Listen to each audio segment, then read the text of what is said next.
She's like this mermaid dragon. Mermaid up until here, but she's hiding under the rocks. She's like a very beautiful, sweet, kind mermaid. But when you look behind the rock, it's a big dragon tail. And the same could be said about Rachel. Man, I miss Banu. I miss him too. Welcome to Making the Merge, where this episode is dedicated to Banu. Just like every episode we do. If you would have told me when Banu's season was airing, was that last season? It was 46, yes. If you would have told me, I would have been like really hoping that he comes back for season 50. I wouldn't believe you, but I really am. I hope he does too. And I wanted to play that just because I feel like Banu was a prophet. Yeah. He was a prophet about Kinsey winning, and the same exact thing could apply to Rachel. You know, up front, mermaid, but you know she's hiding a big dragon tail. Oh man, dude, what a season this has been. It's just me and PD this week. Jonathan and Kristen aren't available, but we're going to be going back to our draft episode where we drafted the players for this season, and we're going to be going through and seeing how if our takes held up or not. Yeah, and spoiler alert, they don't, or at least a lot of them don't.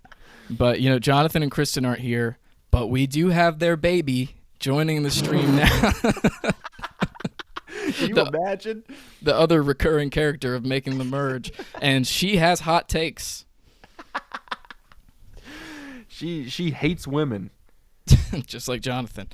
And just like me, apparently. Why don't we get into, we talked about the Rome scandal last week. The PD scandal. Yeah, the PD scandal. So, guys, I stepped in it, apparently.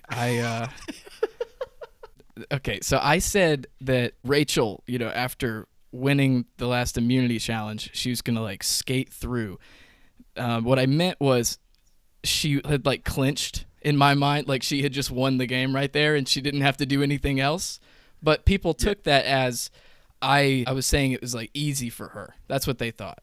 That she just skated through the game and, didn't have to do anything, which is not at all what I meant. We got a comment 6 minutes ago saying skate through and then the eye roll emoji. You're getting tore up. It's been ever since we posted that clip, people have been upset. That's not what you meant. I understood what you meant. That's the bad part about clips is they're often out of context. They missed the hour of Rachel glazing that happened on this podcast where we were talking about how she's the most dominant player of the season and how I literally said that she could have said nothing at Tribal Council and still deserve the win. But, now I'm a sexist because I used a term that I didn't realize how it sounded. Yeah, well, I mean, to be fair, you are. No, I'm not, dude. I had the all-women team in season 45, and I took home the trophy. You should, I tried to get you to make an apology video last night. You should make a video and we'll reply to one of the comments calling you sexist, and you'll be like, I had the all-woman team of season 45. I took Kelly. I took D. I forgot the other two because they weren't as important to the season. I think I had Katura. And, so those are my credentials. Funny. Yeah, man. I mean, you kind of put us in a rough spot because our only female co-host doesn't show up most of the time. Yeah. So it really just seems like three guys on a Survivor podcast, and that's the only clip where I'm like, could it just stop getting views? That's the only time I felt that way because it has 50,000 now, and I'm just getting almost 60. Dude, there was one person on Instagram who understood what I meant, and I had to screenshot this because somebody said, "How is winning a challenge skate through?" ? And someone responded, "They are referring to what would happen after the challenge." And I was like, thank you. One person out there understood me. Oh, man, that's great, dude. Now you know what it feels like to be canceled, man. My Timu sponsorship, devastated me. And now you're having to deal with the skate through debacle. I know. So we both got Survivor related gifts for Christmas. Yeah, yeah. You got a bunch of stuff. What, you got a Jeff Probst mug? 50 Jeff faces on it, and it's Heck yeah. fantastic. And then I got a T-shirt that says like, if you have a hidden immunity idol, then play it now, or something like that. Yeah. And then you got an actual hidden immunity idol. I got a hidden immunity idol, man. And I'm keeping it in my back pocket in case I need it, in case you guys try to vote me off this podcast. Yeah, so the next time you crash out, Yeah. Chase, get out of here. You pull out the hidden immunity idol. Dangling it. Yeah, boy. You got those gifts from your dad. Your dad roasted Jonathan and Kristen pretty hard. He said they could never do Gen X versus millennials again because the millennials would leave every few minutes to go check on their baby. Man, my dad dunked on them so hard. Oh, man. I love this show. Yeah, Oh, he's been saying stuff like that to me all season. He's like, man, what's up with these helicopter parents? Got to go check on their baby every 5 minutes. Why don't you just leave them in a room? it's like when you were a baby, he just like put you in the garage. He was like, he's fine. Yeah, probably. Someone put on Survivor season 1. I mean, that was when it was airing. I think they were watching season 1 through like Yeah. season 8, and my dad and then my mom, and then eventually I joined in. I think I joined in on the Yowman season. Oh, heck, great season. But I think the year we were born was season 1 airing. That's 99. crazy. Or maybe it was 2000 that the first season aired. So I was in the same situation that Lizzie is in now, where Yeah. she's like trying to sleep, and then there's a Everybody Survivor watching challenge. Survivor. Yeah, going on in the background.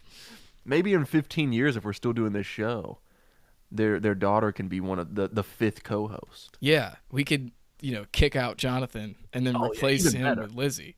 Yeah, even better. All right, man, let's get into the Survivor Draft and talking about this season.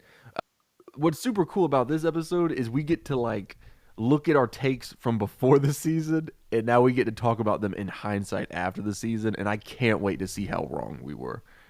All we have to go off of is like there's a little bit of preseason press and like advertisements and stuff, and then we have 2 episodes, and then we have to take those 2 episodes and then decide what we think is going to happen for the rest of the season, which It's hard. No, it's really just like having a blindfold on and throwing darts. Yeah, but hey, I got a bullseye. You did. All right, let's get into it. So pick 1 in round 1 went to Jonathan. Yeah. He got the lucky spin of the wheel, or not so lucky, because of how his draft went. But he took Genevieve first overall. And this caused immediate chaos.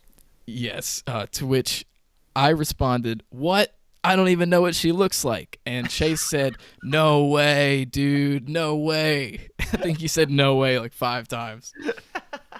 That was such a wild first pick. Because, I mean, I think we were also shocked because literally we hadn't seen much of her at all in those first 2 weeks.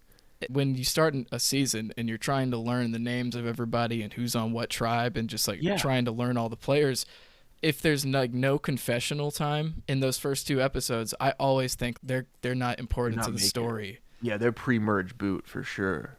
So that's what we had Genevieve pegged as, which is why later in the episode, Chase went on to make a bet that almost destroyed his life.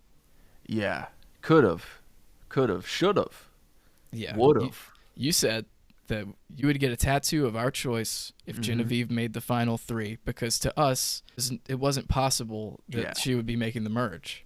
Yeah, because I doubled down. I think I said if she wins, but then I was like, you know what? I'm so confident if she won't even make the final 3. And you know what? If knowing me, I probably would have doubled down a second time if you guys kept egging me on, and I would have said merge. Because I was so confident Genevieve was not making it past merge. Yeah, that is a huge missed opportunity now. Yeah. I really wish we had pushed for merge. Well, that's the thing about me, man, is I'll do anything to put on a show. The showman himself, Chase I'm the Bridges. showman, man. I have a hot take because I mean now in hindsight we know what Genevieve did in this season. Genevieve made it. What'd she make it? Final 6, right? She made final 5, I believe. 5. Because in that episode before the finale, it was Andy who went. He went at 6th, and then Genevieve went the next 5. vote. So, in hindsight, wild of us to be like so confident that she wasn't going to make it very far. But I do have something probably a little controversial to say about old Genevieve. Okay, Next let's hear it. season, once we were in the middle of that season, if someone was like, "Hey, do you remember Genevieve from last season?" I probably wouldn't even remember her. Okay, yeah, that's a crazy take. I don't think if it wasn't I think if it wasn't for the Banu bet, I would have already forgotten about Genevieve. She was one of the major characters of this season. I feel like if Rachel wasn't there, Genevieve would have won at the end. Like, yeah, but I mean, here's the thing: is like, there's so many contestants, and we've seen so many seasons. 2 seasons from now, I guarantee you, I won't remember Genevieve's name. You know what I mean? It's like if you're not like I remember Q. Because Q was such a big personality. I remember Banu. I remember, even if we go way back in Survivor seasons to like pre-All-Stars, you talk about someone like Amber, right? Someone like Amber who won All-Stars. Like, I remember Amber. But Genevieve, she played a strong game in the middle of a season and then was eliminated before the Final 4. So I don't know if I'll remember her in a few years. Well, I guess I have a hot take. I feel like Genevieve was more entertaining than Amber. Really? I mean, because Boston Rob was the star of that show. Well, that's true. But Amber was right there the whole time. she was. Amber did win the game, so there is that. I mean, there are lots of things that make Amber very memorable, but I just think, compare the confessionals. I feel like Genevieve was really good in confessionals throughout the season. Yeah, well, and that's the thing is, like, even if you look at someone like Parvati or Jenna Marasco, you remember her? Yeah, how could you forget? Like Kim, the Beast Challenge, Kim. Like, there's some like really dominating Survivor players, and I'm gonna go ahead and say this for Rachel too. Rachel, I think, is one of the better winners we've had. Because, like, Dee, I don't really consider Dee to be that great of a winner. And I think that's ridiculous, too. This is the PD and Chase fight episode. Yeah. Dude, Dee was like, I feel like Dee is, like, right behind Rachel is, like, one of the most dominant games. She's played Austin like a fiddle to get to the end. And then dunked on him I've been saying dunked on a lot in this podcast. I mean, it makes sense. But I feel like she had the best case of 45. And I don't think 45 was nearly as good as 46 and 47. And I think that's what I mean by, like, I don't know if she was that cool of a winner because I don't really remember much of the season except for Austin's sandwich debacle. And Austin just being in love. Yeah, and then Dee backstabbing her. Which, you know what? That changes my opinion. I forgot about that. The fact that she had a showmance the whole season and then backstabbed him to win the game. Pretty baller. Backstabbed him, and then in the exit press, she was saying, we're just keeping it private for now. Yeah. And then it turned out they weren't together. All right, let's move on to the next step. So next up, I said that, after Jonathan took Genevieve, I was like, you know what? Thank you, Jonathan, for giving me my pick of whoever I wanted. And then I proceeded to pick Aisha. Which I'm not going to blame you. That was a good pick. Yeah, I'm still salty about it. Yeah. To this day, I'm still salty at Teenie and Kishan. I mean, this is like talking about things we're gonna forget in a couple of seasons. I'm definitely gonna forget about all this, but as of right now, I'm very upset that Teenie and Kishan decided to side with Rome over Aisha. Yeah. Asia was a good pick because I think I was gonna pick Asia too. I think I even made a statement during the draft where I was like, this is going to be a woman-dominating season. Yeah. And I was like, and I think we made a callback to you doing the all-female draft a couple seasons ago. And I'm like, this is another season where you should probably do an all-female draft. And I think I was kind of right. Oh, yeah, you're definitely right. But about the Aisha picks, Chase said, she knows the game. She'll go far. And then Kristen said, she probably is going to make Final 5, but she won't win. And then she was voted out the next episode. Dude, crazy. That's probably one of the most shocking eliminations. Which there's another, probably the most shocking elimination we'll get to in a little bit, but I think this is up there as one of the most shocking eliminations. Yeah, and I was so upset. It's just the circumstances around me watching Aisha get voted out because there was a hurricane, first of all. Yeah. And then my favorite baseball team gets knocked out of the playoffs. And then I think, all right, time to watch Survivor. And then I lose my number one pick. Dang, so dude, you had it a rough was, week. speaking of getting dunked on, life was dunking on me on that day. Kristen had the next pick, and she took Sam. Which Yeah, very good pick for the third spot to get the runner-up. I think it was even a good pick then because he was pretty much at the top of his tribe at this point of the draft too. So it was a good pick then. It ended up staying a good pick, but in the middle of the season there, it was a very, very bad pick. He started off on top, and then it was the Sierra vote that really put him on the bottom, and then he stayed there until the end of the game. At the time, I thought it was a great pick, but I didn't want him because I feel like you have to pick and choose your threats. Yeah. And I was like, Sam, he feels like too much of a threat. Sports reporter, good looking, athletic. I mean, everything that Teeny hates him for. Exactly. We've gotten into all that. But Teeny, I feel like I think I might have had the same reaction that Teeny did. Like, yeah, this guy, look at him. He's like golden boy Sam. Got to get him out of here. And I just didn't like his attitude towards Andy, even though all of our attitudes toward Andy was kind of the same. I didn't like how he was like the puppet master of his tribe, and he was like stringing Andy along. I was like, this is gonna backfire for him, and it did. And then there was the moment where he found the idol clue, and then he like took a different person on each step of finding the idol, which was a fascinating decision. Yeah. I don't think it ended up affecting much because didn't he use that idol pretty quick? Yeah, well, everyone except for Rachel, pretty much any advantage they got, they kind of got rid of it immediately, except for Sue as well. But talking about Sam's game, since we're talking about Sam for a second, one of the things that I thought was very interesting about Sam is how, like, almost immediately when he met Sierra, he was like, I want to work with you. Oh, God, I wanted to work with you so bad. And then they kind of have, like, the beginning of a showmance, and then it gets pointed out. And then he's like, dude, no. Like, I have a fiance back home or whatever. Or did she have a fiance back home? One of them, they had like... I think they both did. Like, but one of them had a relationship and one of them had a fiance.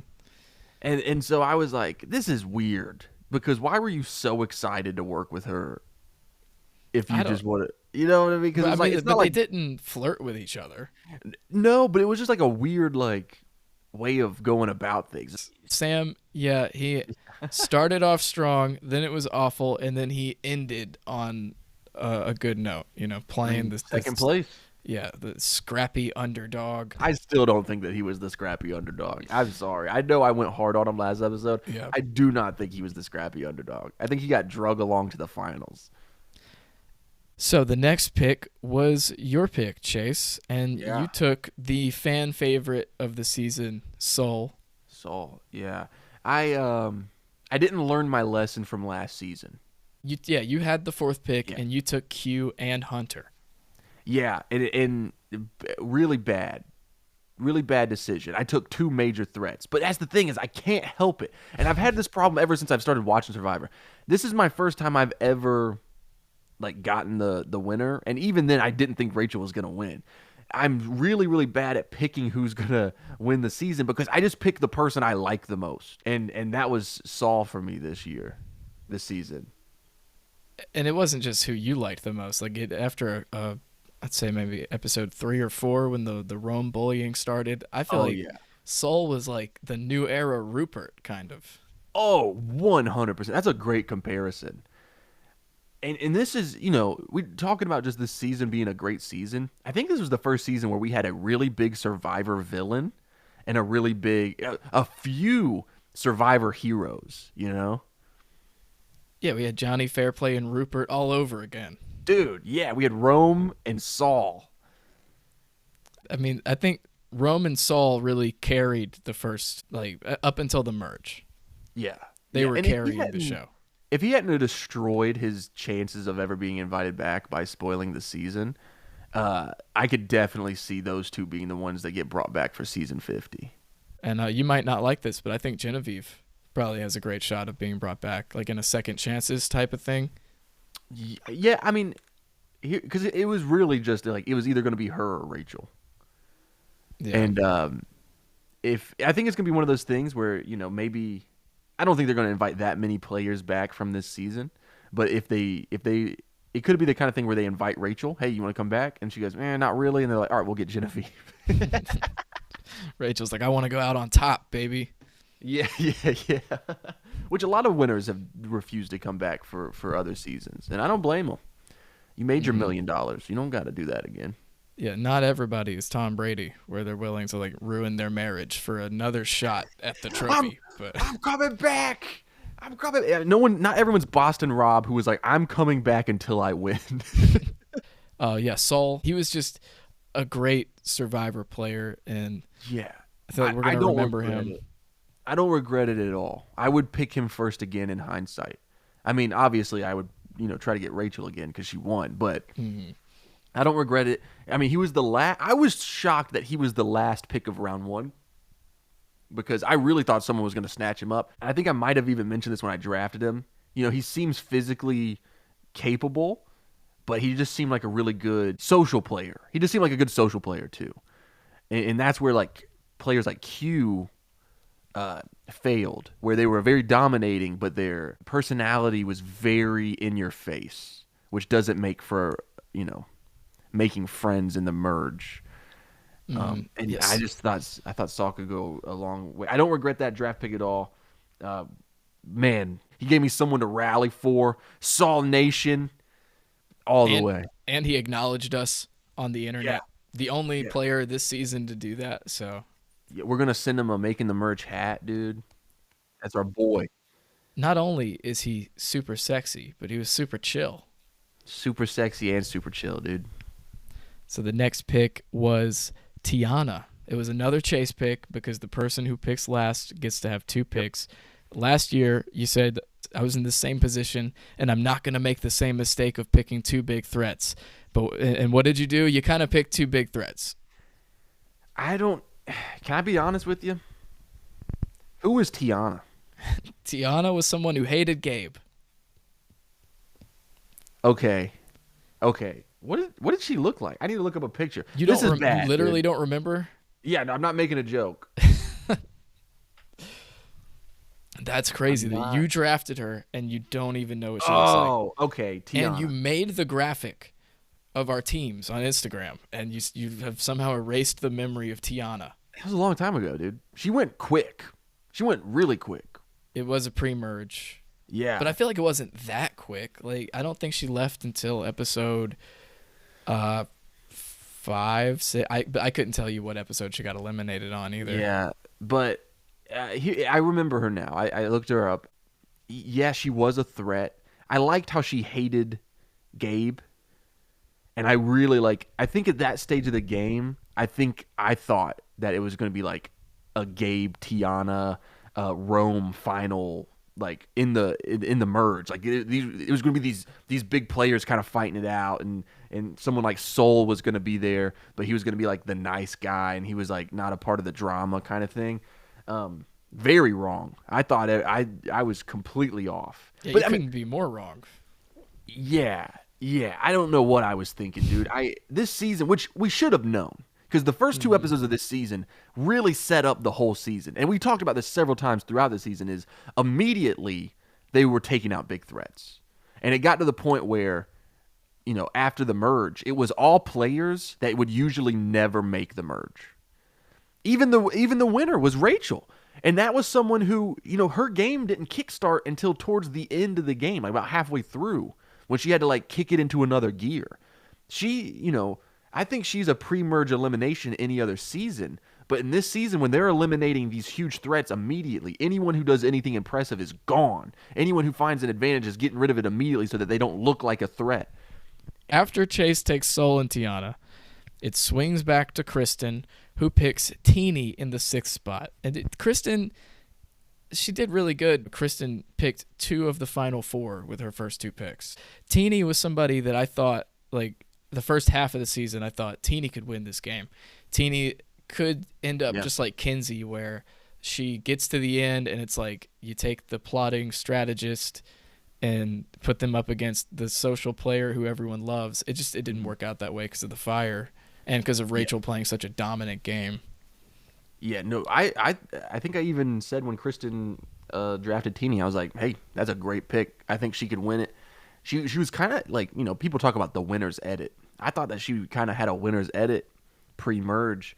I think where Teeny went wrong is she started kind of coasting in the middle there. If she would have kept playing that kind of like the game that she was playing in the beginning, her and Keyshawn and you know, if she would have kept playing that very strong game all throughout, it could have backfired and sent her home.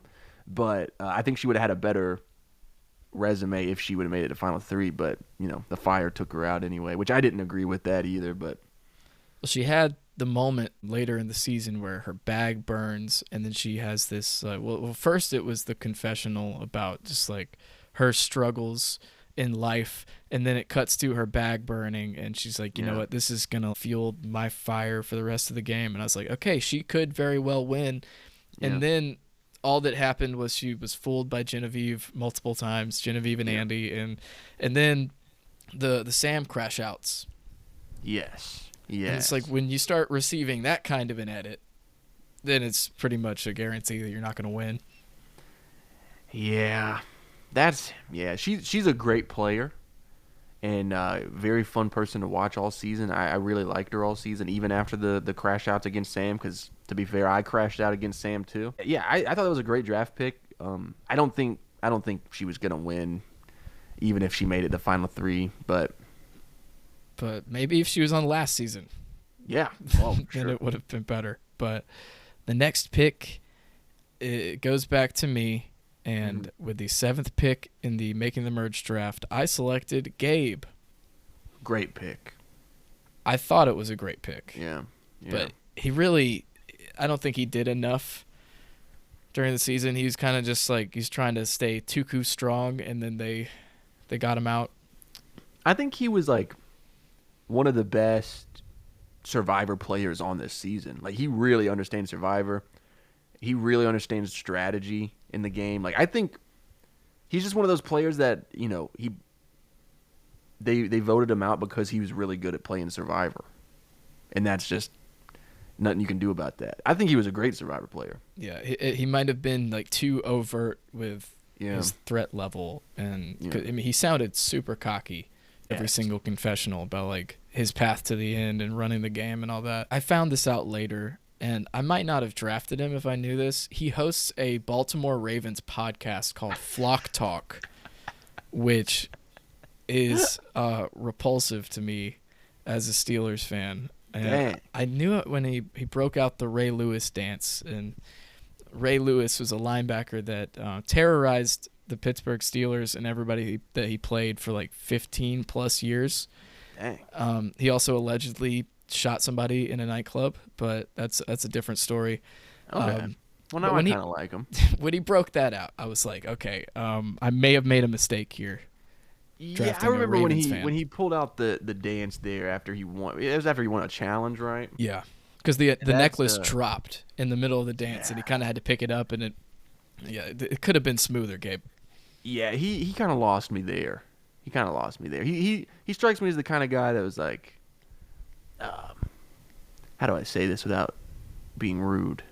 He just kind of strikes me as a guy who's like, you know, he likes attention, and he's very confident in his abilities. Like I said, great Survivor player. Probably not the smartest to be doing Ray Lewis nightclub shooting dances in Survivor when you're winning. So Gabe doing the Baltimore Ravens dance, Ray Lewis dance.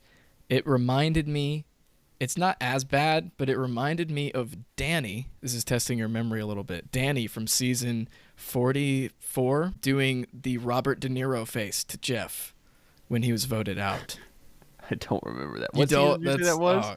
It was. I think it was 44 because it was the season with Franny and Jam Jam and Carson and Carolyn. I vaguely remember it. Yeah, he got voted out, and then he goes, Jeff, I told everybody back home I would do this. He's like, oh, so you're snuffing my torch. I can't. Oh, do it, yeah. That was cringy, dude. Yeah. It was cringy. And so was Gabe doing the Ray Lewis dance. Gabe, not on the same level as the De Niro thing. And Jeff had actually spoken on the De Niro incident after. Oh, yeah? What did he say about it? He said, he didn't like it. He's like, I could tell it was rehearsed. It wasn't organic. in the moment. Yeah. And he's like, I don't I don't appreciate that. Dang, dude. That must suck for that guy. Everybody was making fun of him. And then Jeff himself was like, yeah, dude, it was lame. You did have one take about the Gabe pick. You said, that's a good pick, but it's a scary pick. And I think that holds up. Yep. Because like I said earlier, you pick like one or two threats, and Gabe was my threat pick. The next pick was Jonathan taking Sierra. Dude, I don't know what he would. Jonathan, listen, all jokes aside, I know me and Jonathan like to pick on each other on this show. Jonathan sucks at drafting players, dude. He has had 2 0-vote finalists his first 2 years drafting with us. Yeah. And then on the third year, his whole team is eliminated before the Final Four. Dude, what was he thinking? Like, I mean, Genevieve worked out kind of for him. It Like, very lasted much a lot did. longer. But, like, Genevieve Sierra, his first 2 picks, not, like, in hindsight and in what did I say last week? I made up that word. For lewd. For Yeah. lewd. I mean, both. I mean, Sierra, less of a crazy pick because she was kind of in that dominating tribe with Sam at first. But still, dude, weird picks. I mean, judging from the first 2 episodes when Sierra was in a good spot, and you just kind of look at Sierra and you're like, okay, you look like somebody who could go far in the game of Survivor. And I feel like to this point, Sierra was a good pick, but Sierra kind of just didn't make any real moves. Her whole story was just being there with Sam and that people accusing them of being a couple and running the game. Yeah. Weird pick. I also remember that she's a big fan of Easter egg hunts. That's about one of the only things I can pull.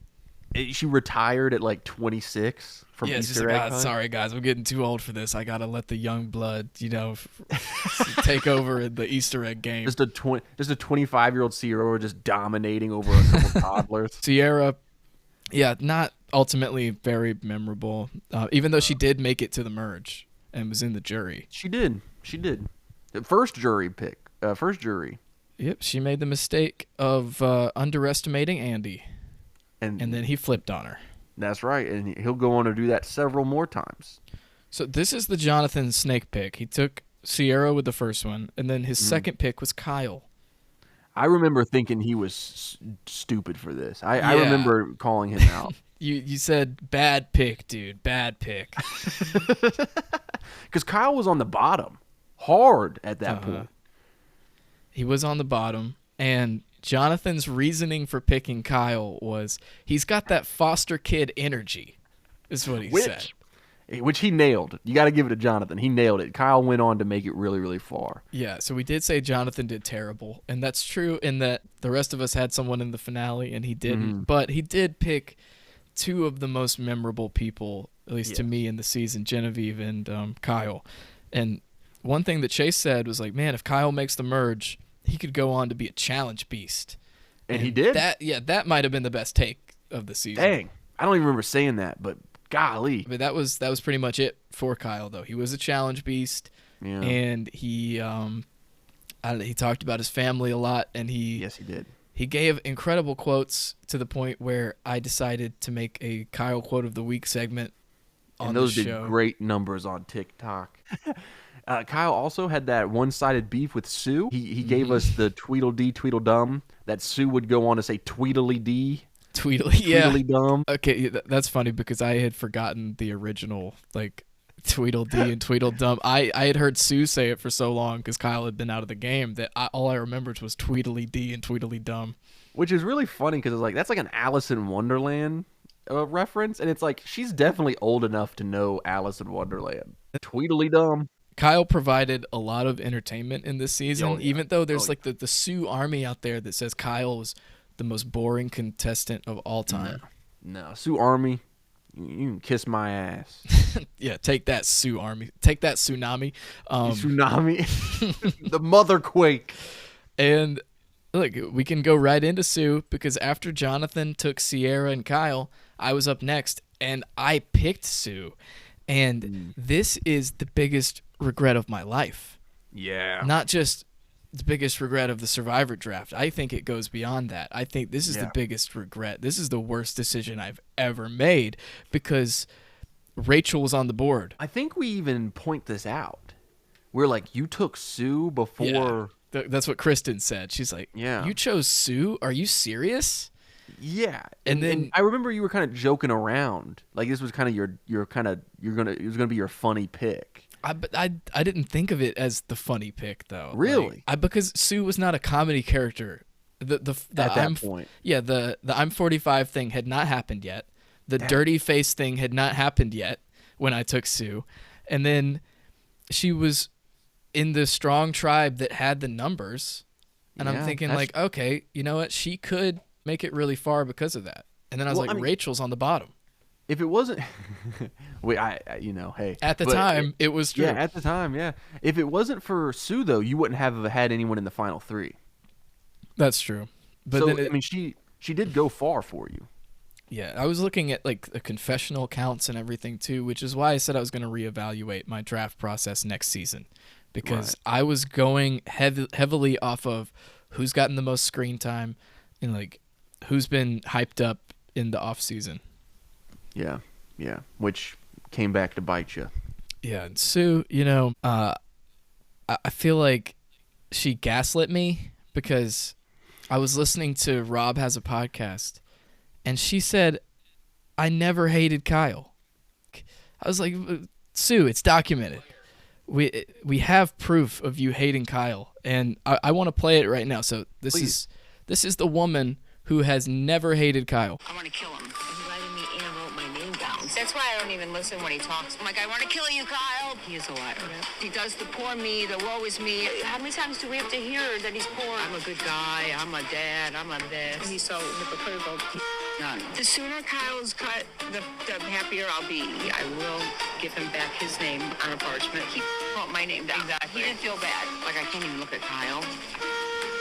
Because he wrote my name down. He wrote my name down. He wrote my name down. He wrote my name down. He wrote my name down. He wrote my name down. So I but think, she never hated him. I think she hated Kyle. I wish she just wanted to kill him. Yeah, she didn't hate him. She just effing hated him. Effing wanted to kill him, according to her. But I do want to give Sue some props, even though she gaslit me and she her game tanked after episode 2. Well, I mean, she made it to the end, but she was really just like a meme. Yeah. The whole season. Yeah. But I want to give her some props for how she has handled everything on social media, because she could have just been upset going after people about the dirty face comments, which we were a part of. We made a video about her face being dirty and all that, but instead she made a tutorial on how to get Sue Smay snatched cheeks. Yeah, dude, she's a really good sport. I think she's a great player. Not of like strategy wise or anything, just like a great person to have on Survivor. She was, someone that we got to kind of laugh at, make jokes about, and she was totally cool with it. She was fine with playing kind of a villain role during the season because she probably didn't think that she was going to get that kind of edit with the hate compilation. But she was a really good sport about it. So, I mean, she probably like truly did not hate Kyle. It was probably more of just a game thing. Where it's like, this guy tried to get me out, so I got to get him out. And post-game, I bet they're fine with each other. Yeah. I bet she's met his kids. She's their grandmother now. Yeah. Like he called her. That was how we got the whole 45 thing, is when he's like, you're like a badass grandma.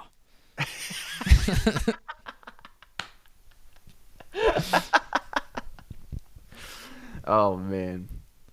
There's one more thing about Sue. I saw where this little girl was crying, just like bawling her eyes out because Sue did not win. Oh. And yeah, she was just wrecked. And Sue made her a video saying like, "Thank you so much for supporting me. I don't think anybody's ever been so emotional about like my game," and just, you know, being super nice to this little girl. And I was like, all right, you know, Sue, probably a good person. I'm going to put probably because I don't want to say definitively Sue's a good person because you never know with Survivor contestants. But that's very true. Yeah, Sue, probably a good person. That's how I'll end on Sue. Dope. The next pick, I believe, is Kristen's pick, right? The next pick, 11th overall, Kristen picks Caroline. Which, do you remember, what did we say about that? Did we think that was a good pick? I compared her to Emily Flippin. Yeah. I think it's because she's, you know, like skinny, nerdy white girl. It just kind of like, I don't think she actually played like Emily, because Emily started off as a villain and people were accusing her of being racist towards Bruce, and she did a total turnaround. But Caroline was kind of consistent. I think that she was more like just observing everybody else's game. And Rachel or Genevieve would have a great idea for a move, and she'd be like, "Oh man, I thought of that, but they said it first." I remember that happening one time in the season, and it just felt like she was just kind of there. Yeah, she really latched on to Sue. They went pretty far, but I think here's like the encompassing of my feelings towards Caroline. I think she was not the best player strategically. I think she was probably not even the most entertaining player, but I think she seems like a very nice person. I appreciate how in the final tribal, even though she was really close with Sue, she still voted for Rachel because she knew that Rachel had played the better game, and I appreciated that. A couple episodes ago where I was like, you know what? Like, Sue could get one vote. Caroline's on that jury. But then I was like, you know what? I think Caroline is actually really smart, and she'll make the right decision. And then she ended up doing that. I felt like Caroline was good strategically. She just didn't want to become a threat. And so she didn't like put her stamp on the moves. And then she got duped by Andy.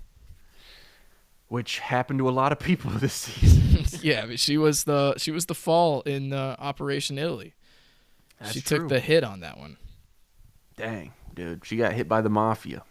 In what was like what we called a heist. Like, no one could have foreseen those three, even though like they are really smart players, coming up with a plan that detailed and executing it perfectly to the point where Teeny, the next episode, was like, "I think Caroline went by accident."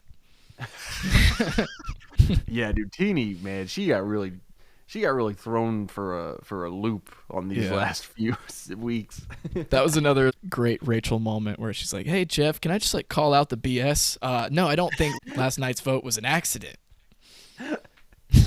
Yeah, she was like, "Dude, I think she went home on accident." Yeah, I feel like she just slipped on a banana peel and she's out of the game. I think that's what happened. That was crazy. Yeah, they really tricked Teeny a lot. Poor Teeny. After I took Sue and Kristen took Caroline, Chase picks the winner of the season, Rachel, at number 13. Dude, I remember being really shocked that you took Sue before Rachel. I didn't. I wasn't as shocked over as like the Caroline over Rachel. Do you have anything written down from what we said when we drafted? Yeah, Rachel? So, here's what I said after Chase picked Rachel. Chase said, "PD, I'm surprised that you took Sue over Rachel." And I said, "It's something about the cut of her jib, you know? She doesn't have the intangibles." What does that even mean? I was just going into like NFL draft speak, because that's the kind of stuff that NFL analysts say, because I didn't have a real reason why, other than I felt like Sue was positioned better in the game at that point. And we just all we saw from Rachel was that she was on the bottom. Yeah, I mean, to be fair, I didn't think Rachel was a great pick at the time. I just out of the people that were left, I knew I didn't want Rome, I didn't want Andy, I didn't want Annika. So I took Rachel. That was another thing about this season is you said Annika's name wrong. Probably as many times as I said Aisha's name wrong, but I just butchered Aisha's name. I don't even want to talk about that. That was embarrassing. And that was like in the first episode of our show too, so that's like the first thing people hear. But yeah, so I mean, you took Rachel, and we've been singing Rachel's praises for about 4 or 5 weeks. Yeah. But at the beginning, like we said earlier, like she's typically a pre-merge boot. Rachel played what I think we all consider to be the most dominant game of the new era, especially because it's like she was on the bottom or like in the middle of the pack for so long, and then she just like crushed it as hard as you can possibly crush in Survivor. It was, I think what made it even more exciting, because like Kyle dominated, but it wasn't as exciting because it was like we got to see someone be saved from elimination, guaranteed to be eliminated, saved, and they like took it as like, this is my second chance at life. I'm gonna make the most of it, and she just really did. I'm probably like gonna have night terrors. Like I'm gonna wake up sweating because I'm like, oh, I could have taken Rachel when I took Sue, but you could have, man. Rachel went in the 3rd round last. It's crazy. What, she was picked number 13? Is that right? Yeah, I think so, yeah. I might have the numbers wrong on that, but yeah, she was taken very late, and I think you had said that in the draft. I'm surprised she went this late, but really her only moment, because we're just going off 2 episodes, was the rice stealing, which I thought was awesome. In the first episode, she wanted Andy out, right?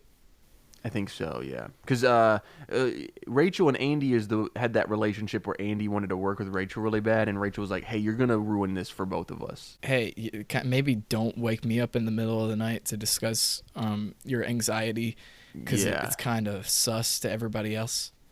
And she was right. She went on to win the game. I was pretty sure Rachel was going home. I wouldn't have thought Rachel was the winner until that episode where Saul saved her. And then I was like, whoa. Yeah, I think that was around when I realized it too. Because her and Andy talking, it was like the will they, won't they alliance. Yeah, we've been orbiting each other's games for so long. I feel like we should finally work together. And then you see how it turned out ultimately. They both went far. Yep. And then the next person we're going to talk about did not. It was somebody who we continued to reference throughout the season because it related to Genevieve's game. Chase, with his next pick, took Kishan. Yeah, my last draft pick. I didn't feel great about it, but I knew I wanted him over who was left. And so I think Kishan was a good last pick. He didn't make it very far, but, you know. Now, his thing was that he wanted to flip on Rome, and he waited 1 episode too long to do it, I think. Mm-hmm. Or a couple episodes too long, because if he had just, him and Aisha and Teeny could have been a force in the game.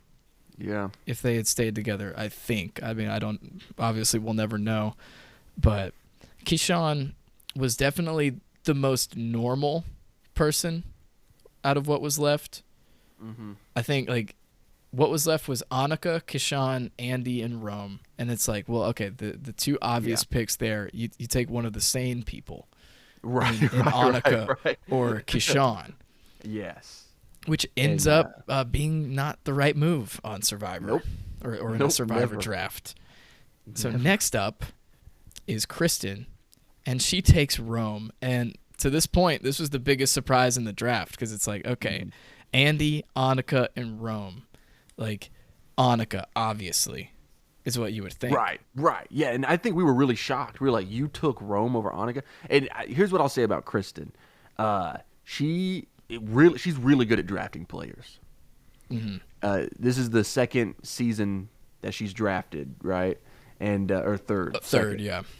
Third. And, God, dude, like, she has a great track record every season. Yeah, so since we brought on Kristen, since Kristen's been part of making the merge, making the merge didn't exist, since she's been part of our draft, the first season, she had the runner-up Austin. Yep. And then flash forward to the next one. she picks the winner, Kinsey. And then we go to this season, and she picks the runner-up again. So, like, Kristen has been number 1 or number 2 in every single draft she's been in.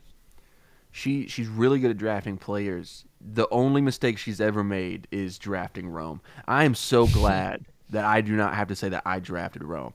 Me either. I mean, I'm so glad that we had a Survivor supervillain this season because I've missed that. But God, despicable, dude.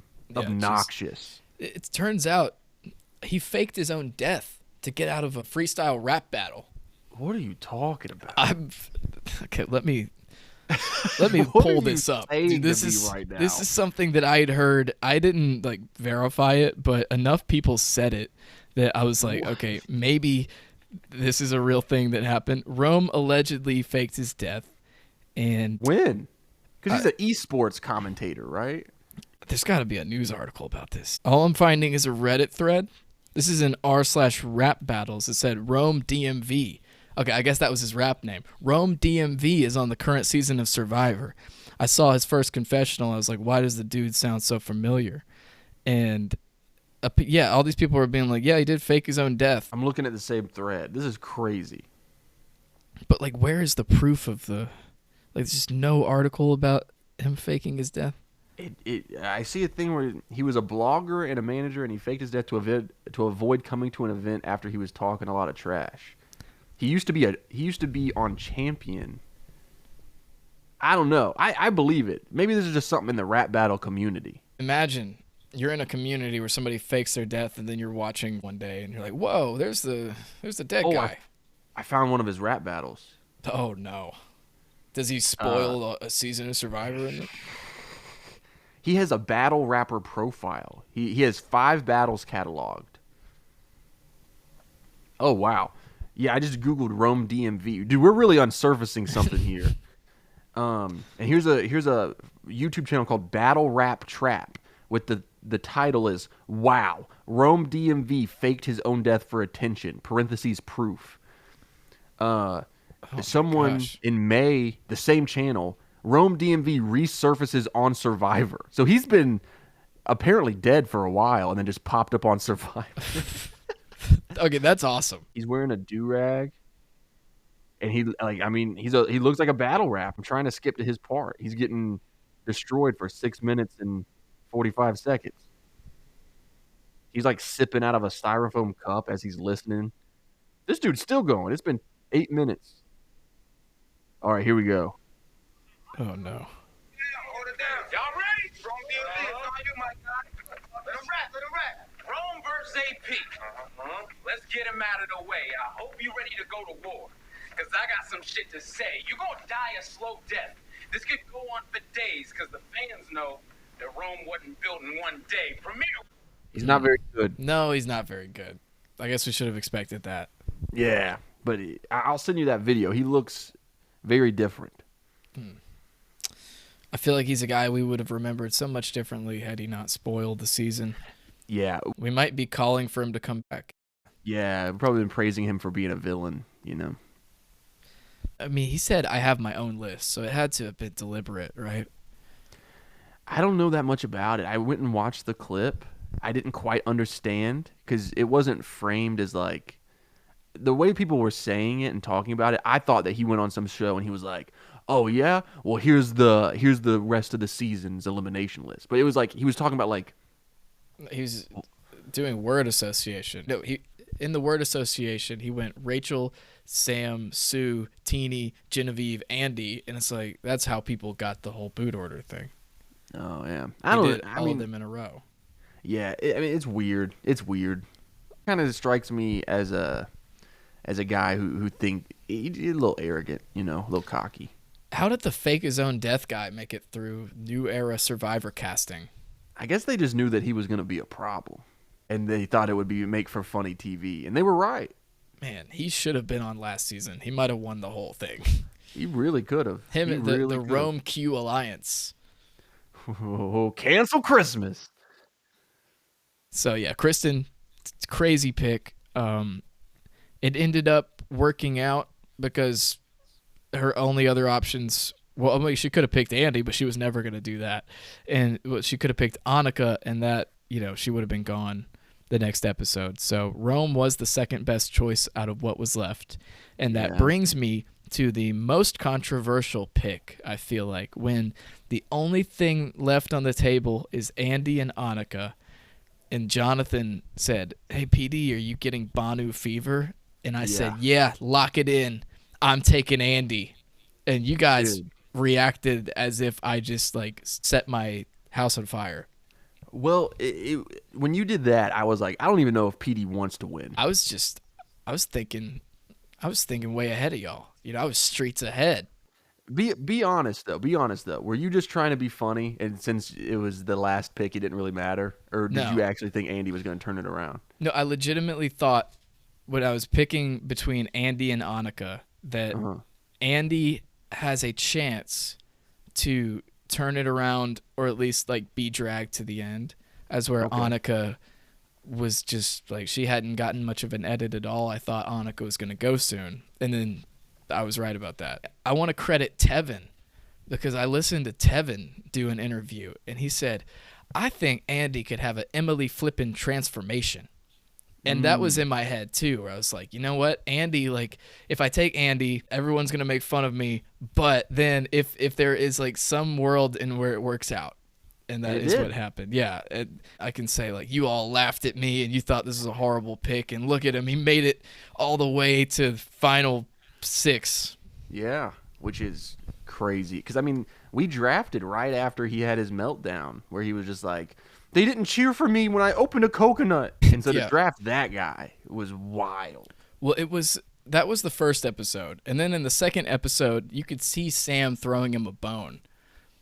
And that's where I thought maybe Sam can actually coach up Andy in a way that Q was unable to do with Banu. Because this is a very similar thing to what I did last season, where the Banu pick was purely for entertainment, and because I thought that the last two people didn't have a chance. This time I was like, Andy is a sleeper. He looks like he's horrible, but if he does turn it around, then I look like a genius. I mean, ultimately I don't look like a genius because my last person left in the game was Sue, but at least I had a good, like, for the draft value, taking somebody at 15 who goes all the way to number 6 is very good value. Oh, yeah. Well, I mean, he ended up being a great player. That's the thing. Andy did have that transformation. He ended up being a great player. And he wasn't afraid to make big moves. He wasn't afraid to do crazy stuff and flip on alliances. And he made for a great, entertaining Survivor player. And you know what? He probably could have won the whole game if a few other little things happened, Yeah, like if Rachel doesn't have an idol, then it most likely would have been Andy or Genevieve winning. Yeah, if Saul doesn't save Rachel. Yeah, so those were two major events that led to Andy's exit. But Andy is definitely a person that I would want to see back. Yeah, I want the Banu-Andy alliance in season 50, dude. Yeah, Banu, Andy, and Q. Yeah, you can cancel Christmas. What did he have? The Q pack? The Q bag? What the Q was it? skirt. The Q skirt. Yeah. Heck yeah, dude. Andy, I feel like when they did the flashbacks, he just looks like a different person. Like he really did have the he's all that transformation, because he looked like he was pale and out of shape in the beginning of the game. And then you cut to around when he had the whole transformation and started really positioning himself as a player in the game. He looked like a different person. Confidence does wonders, Taking the glasses off, flipping your hair. Yeah. Well, here's the thing about Andy, and it's fun to joke around about it, but I think really he just they got dropped on an island. This is the biggest thing that's probably ever happened in his life. I know it would be the biggest thing that ever happened in my life. It's a shocking change. Dude was probably just like having a full-on panic attack for those first few days. It's not something that is crazy to think would happen to a lot of people, Yeah. Getting overwhelmed, losing control of your breathing, and just being in an anxiety spiral when you're dropped into a foreign environment and you're playing a game for $1 million. It's a pressure cooker. it's a ton of pressure, and it's like, hey, this is the biggest. You're on TV in front of millions of people. This is the biggest opportunity, and it's like, oh god, and he thought he was at the bottom of his tribe. He thought he was going to be the first one eliminated from his tribe, and he just panicked. I don't blame him at all, and I think he's a great player. I think he was great for this season. Big fan of Andy. Yeah, I think everyone is a big fan of Andy except John Lovett. Yeah. Totally forgot he was on this season, dude. Crazy. Yeah, and it's a shame because I feel like John would have been such an entertaining character. But you know what? Andy got to stay because of that, and Andy was one of the more memorable players of the last 5, 7, however many years. Yeah, him, Banu, Q, Emily. What is Applebee's girl? Liz Wilcox. Liz. Yeah. Email marketing Liz. Dude. Man, I wish we had a podcast during the Liz meltdown. And when I found her website. Oh, God. We were having a blast, dude. And we used all of her tips and tricks to make this very successful podcast. Yes. So, I mean, we owe Liz a lot of money as soon as we start making it ourselves. Right. So, yeah. All right, which brings us to our final draft pick of the draft. That's right. So, I mean, it wasn't really a pick because after Kristen took Rome and I took Andy, there's only one player left on the board, and that was Annika. And Jonathan was laughing and just like so giddy with excitement that me and Kristen took the crazy people and that he got left with Annika. Who did not last very long. No, she lasted maybe 3 or 4 more episodes, and then she was gone. I will say, we talk about Jonathan not being great at picking players. A majority of his, for a little bit there, like I was losing players very quickly. Same for you as well. But Jonathan had a majority of his tribe for a good while. I mean, he had Genevieve, Sierra, and Kyle for several weeks. Yeah, and then Genevieve and Kyle were the two like juggernauts in the middle of the game. Like when Sam's stock was falling, that's when Kyle and Genevieve were at the top at that portion. And we had talked about that where we were like, they're crushing, but they're crushing in a time where it's not good to be crushing. Exactly. You want to crush when Rachel crushed, not when Kyle and Genevieve did it. I mean, I think why everybody is so excited about Rachel's win, me especially, is it's just like the textbook example of what a Survivor winner should do. And I won't say that she did it on accident, but it was like, Saul saving her was a big, like, unexpected thing. She got the advantage in her the auction.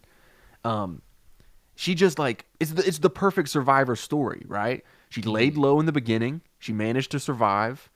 She found advantages. She got advantages. She used them properly. She used her loyalty and alliances to get to the final 3.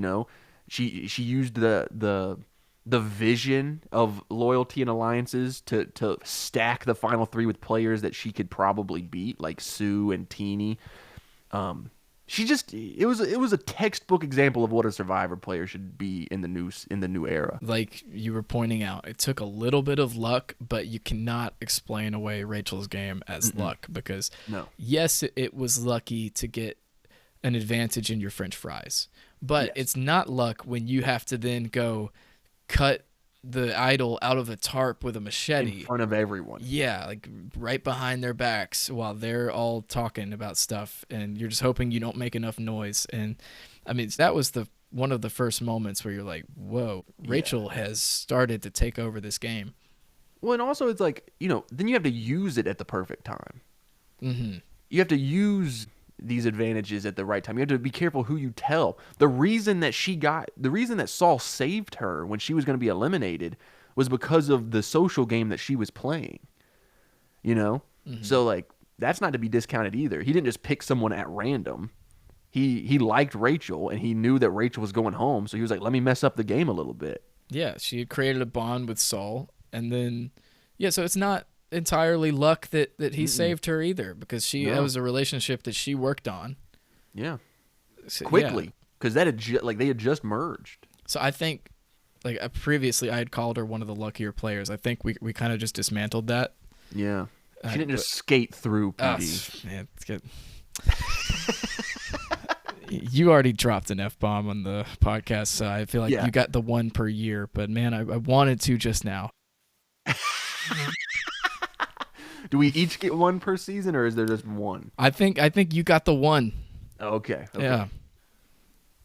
I used it well, I think. Yeah, whoever uses the one next year has to do it at the most opportune time, like you did. It'll be me and you, one of us, unless Kristen comes out of left field with one, or the baby. Yeah. That'd be wild. It's like I gotta go check on this fucking baby. That's what Kristen will say. Oh man. So that's the draft. That's the draft. We did it. We recapped everything. Had to live through everyone's pain except for Chase because Chase won. Yeah, I need my trophy, dude, and I need to get the Letterman jacket. Which is funny that you have to work on that because it's your prize, but you're the embroidery person, so you're gonna have to make it for yourself. I'm excited. I'm gonna work really hard on it. I'm gonna design it myself and everything, and hopefully, in a perfect world, we'll go in order, and all of us will win the next. Each of us will get a win in the next 3 seasons. And so everybody can get their Letterman jacket. But maybe I'll just sweep from now on. Yeah, I think we have very different definitions of a perfect world. Because in a perfect world, to me, I win the next 3. And you get a jacket with like 3 different season numbers on it. Yeah, plus the other 2 that I had from the previous drafts. So that's my perfect world. But the other thing is we have to fund this. The losers have to help fund your jacket. So it's like another punch in the gut to us. Yeah, we'll figure it out. We'll work it out. We'll see. I might just buy it myself with this YouTube money. Yeah. But I want my Jodie Newell trophy, that's for sure. Yeah, so send me your address, or I probably already have it somewhere. And then I will have a trophy mailed to you, and hopefully it's the wrong thing again, because it was very funny last time. Yeah, it's hysterical, dude. I'm gonna this might be too inside baseball. Hopefully I'll have a studio built in my backyard this year, and I'm gonna deck it out with a bunch of stuff. And I want my Jodie Newell Survivor Draft trophy displayed prominently next to a Jeff Probst cardboard cutout. Oh, dude, heck yeah. My wife almost got me a Jeff Probst cardboard cutout for Christmas, but then didn't. Oh, man. That would have been hilarious. Should have pulled the trigger, Elizabeth. Man, all right.